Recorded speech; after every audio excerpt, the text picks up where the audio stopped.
Allahu Teala'nın üsve-i hasene olarak tarif edip övdüğü Resulullah'ın hayatı bizim için modeldir, örnektir. Biz onun hayatını öğrendikçe, kendi hayatımızı onun hayatına benzettikçe daha güzel bir hayat süreriz. Hem bizim için hem de çocuklarımız için. Çünkü onun her hali güzeldir. Yani mesela bazen bir insan olur, çok cömerttir ama güzel olmayan yönleri vardır. Veya bazı insanlar vardır, onu seversiniz, sayarsınız ama tanıdıkça onların bazı hatalarını görürsünüz. Sevginiz azalır, saygınız azalır. Resulullah sallallahu aleyhi ve sellem ise Allah'ın bir mucizesi olarak onu tanıdıkça seviyorsunuz. Tanıdıkça onun ne kadar yüce bir insan. Evet, yeryüzünde yürüyen ama tamamen Allah'ın terbiyesiyle yetişen, büyüyen ve Kur'an'da belirttiği gibi en güzel örnek olan bir insan olduğu kanaatine varıyorsunuz. Bu amaçla biz de hem çocuklarımızın hem çevremizin, dostlarımızın çocuklarının bu sınava katılması için teşvik ediyoruz. Biz de ailece başvurduk. Her sene bu şekilde bu sınava başvurarak çocuklarımızın Resulullah'ın hayatını tekrar okumasını ve bu hayatı hayatında örnek alıp uygulamasını amaçlıyoruz. İnşallah Allah-u Teala bu konuda bizi muvaffak kılar. Herkese de bu konuda iş düşüyor. Özellikle çocukların terbiyesini dert edinen bütün anne babalar ipe sapa gelmez insanların örnek alındığı bir zamanda en güzel örneği çocuklara rol model olarak sunarlarsa kesinlikle doğru bir tercih yapmış olurlar. İleriki hayatlarında da çocuklarına güzel bir ahlak vermiş olurlar. 7. sınıfa gidiyorum. Siyer sınavına 4. sınıftan beri katılıyorum. Çok güzel bir duygu. Her girdiğimde de ayrı bir heyecan yaşıyorum.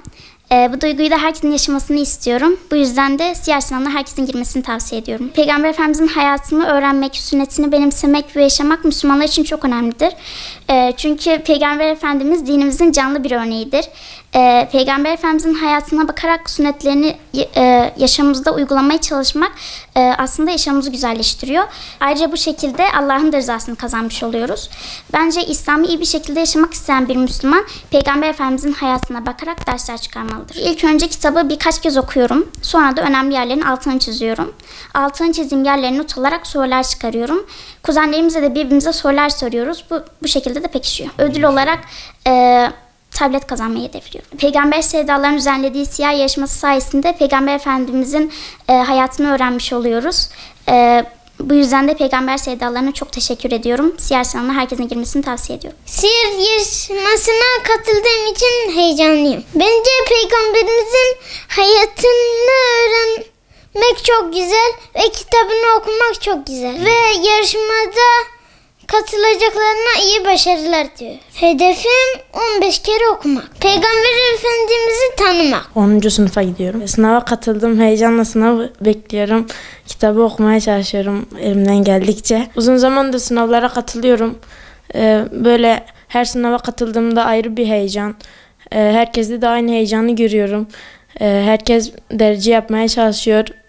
Tabii kazanmayınca, yani kazanmamak diye bir şey yok. Kaybedeni olmayan bir sınav. Peygamberimizin hayatını benimsersek hayatımızda çok güzel bir şey olur. Bu sınav çok yararlı bir sınav.